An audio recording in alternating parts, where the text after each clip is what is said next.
Неделю я заправляюсь, у нас загорелся чек, жалуется на бедную смесь. Как вы уже знаете, весь интернет уже шумит за последние дни, что с бензином именно с 98-м творится какая-то, не знаю, хрень, ахинея. Соңғы күндері әлеуметтік желіде бензин сапасына қатысты шағым көбейді. Жүргізушілер АИ-95 және АИ-98 құйғаннан кейін көліктерінде ақау пайда болғанын айтып отыр. Шағымдар көбейген соң мәселе энергетика министрлігінің де назарына ілікті. Қазір жанармай сапасына қатысты тексеріс басталған. Менің орынбасарым Тұтқышбаев Қайырхан Павлодар мұнай өңдеу заводында қазір жүр. Олар тиісінше пробаларда алып жатыр. Оны қазір зерттеп, қай жақтан осы проблема туындағанын айқындайды.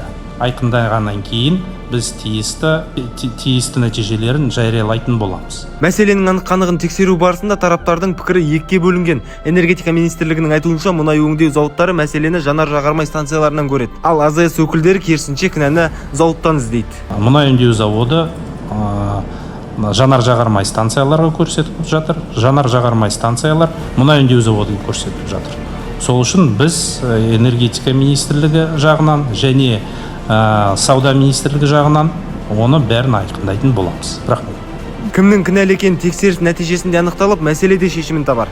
Әзірге бензин сапасына қатысты шағымдар Астана, Алматы және Петропавл қалаларынан түсіп жатыр. Ал Түркістан жүргізушілерінің жағдайы қандай? Бензиннің сапасына қатысты дау елдің бірнеше қаласында қызу талқыланып жатыр. Түркістанда жүргізушілердің бұл мәселеге қатысты пікірі қандай? Біз қала тұрғындарынан сұрап көрдік.